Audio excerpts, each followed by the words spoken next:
Well, welcome back. It's been quite a while since I've put a video up, but been busy this summer. It's been hot. You can see Northwest Ohio, we're still 5 inches behind in rain. It's a drought, but this is what's kept me busy. It's not been my truck, and I bought 2005 Polaris Classic last spring, and I don't know, I shouldn't have bought it. It was just way too much that needed refurbished on it, but the price was pretty good, so I did. And I needed another sled. My old 96 is just, I rebuilt the engine and I think it's running okay, but it let me down up north last year and I didn't have any other sled. So because I'd sold everything else, so that's why I bought this. And this is going to be my daily rider, I guess you want to call it.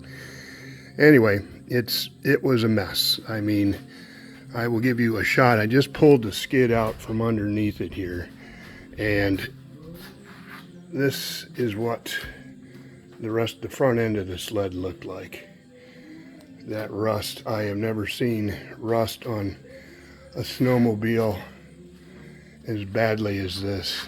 And it was so rusty that this suspension, it would collapse and it wouldn't rebound. So that's more than likely it's that shock. Of course, looking at the rust, who knows? But it still should have rebounded and it didn't. So this shock is going to either need rebuilt or replaced.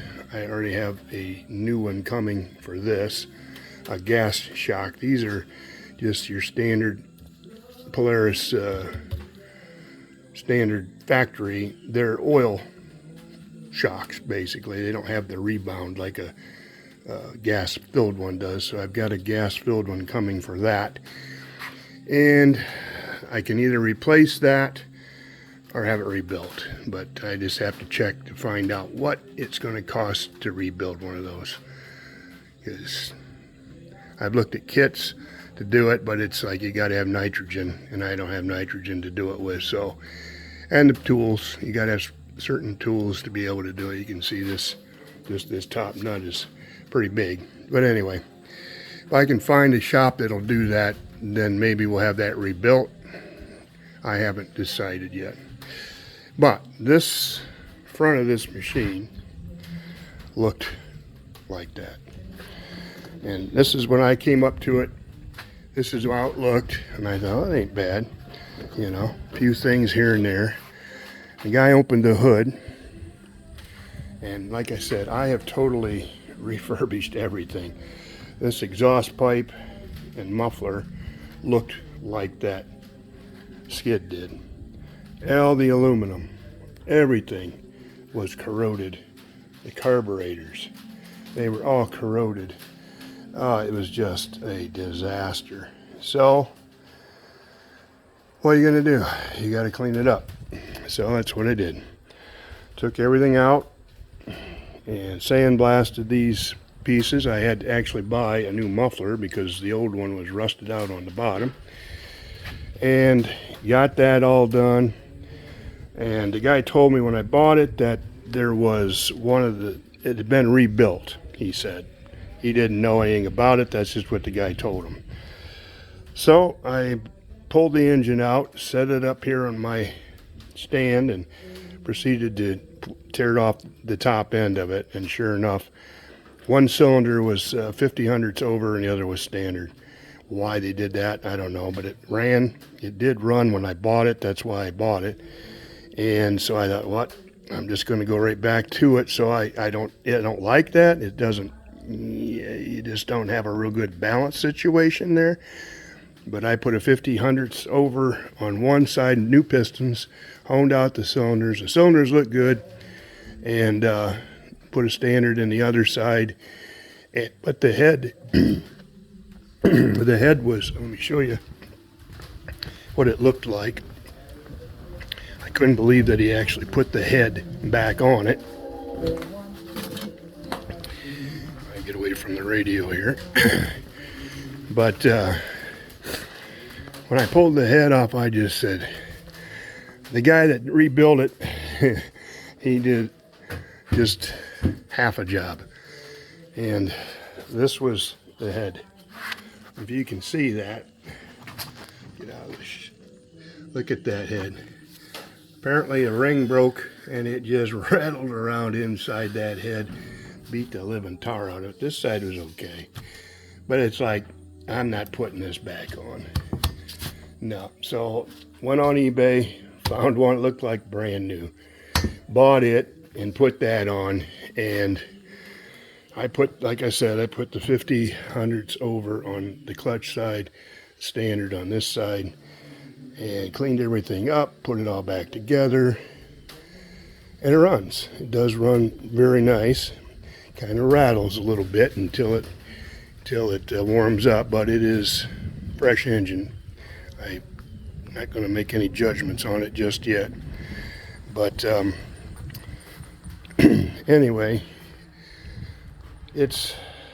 I've just what I paid for it, I've already doubled in parts that I bought, and I'm just starting on that.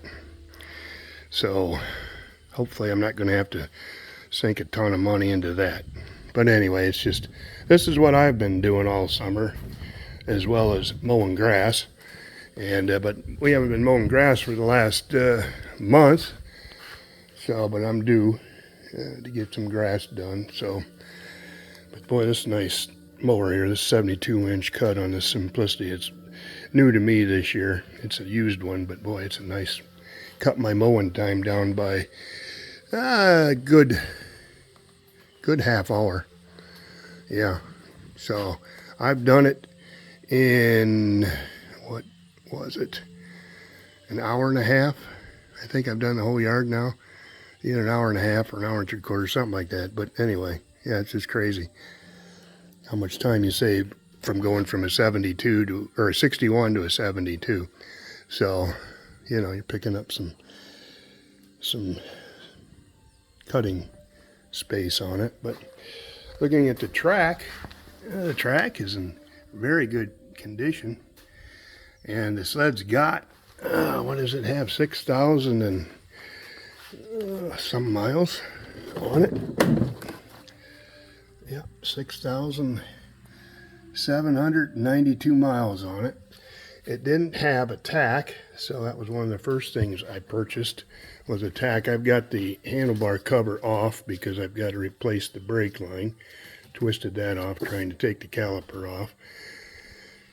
And I got to clean up the master cylinder a little bit inside. I don't know if I can, I don't know if I'm going to take it apart or not, but it doesn't look that bad. But I had the front bumper was split in the middle. So those are some of the first things I did. And then I bought a starter solenoid for it. It's electric start. It's got the perk reverse on it, which is just a push button reverse. Everything worked when I bought it, but you know, it was like, jeepers, what a job this is going to be. So anyway, that's what I've been doing. My truck bed, for you truck followers, is still here.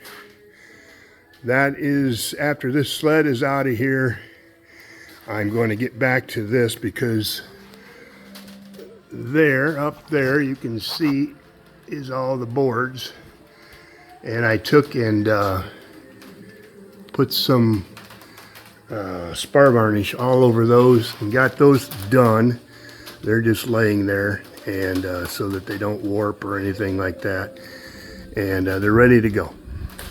So once I get done with the sled, and we're going to pull this thing back out where the snowmobile's sitting right now, and then I'm going to take it apart, and I want to get it painted before the cold weather gets here. And get that done, then I can reassemble it. I can put the wood strips back in it, and I can actually set that on my truck, because the truck is sitting, I got a carport back through that door. It goes into a carport back there. Well, anyway, the truck's sitting back in there. It's undercover, so it's not being rained on or anything like that, but yeah, just got too much stuff. Well, this is an update from the video I just took earlier this morning. You can see the skid's out. I got it out finally, and got it jacked up in the air with my engine hoist. Works real nice. And I started stripping everything. Yep, she's rusty. These are real rusty. Look at those springs and everything on this. Is just, it's 20 years old, but it's like still, it's like, boy, nobody took care of this thing. And it's a mess. But this is what I was mostly concerned with.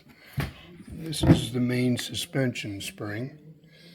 That shock right there, I don't know, to replace it's probably, I'm guessing around 300 bucks, maybe more. Rebuild it, you probably could for 100 bucks.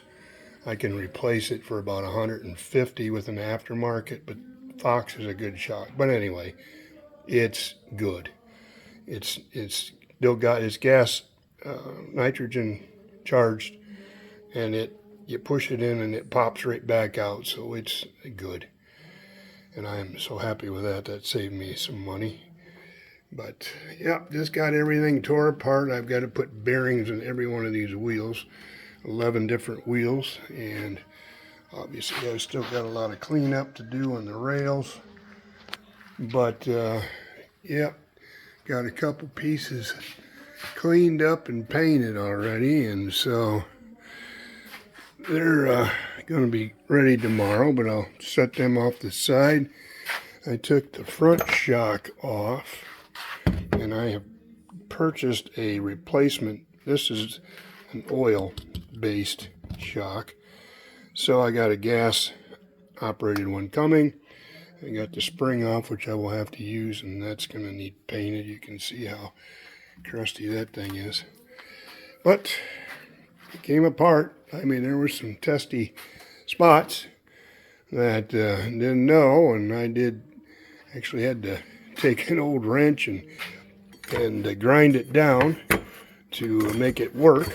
So it's I don't know, it's an old no-name wrench. So I just took the end I needed a skinny end on it, and 7/8 of an inch. So got that on it to break loose one of the nuts or bolts. And so, but anyway, that's where we're at. So I'll bring you back when we got more.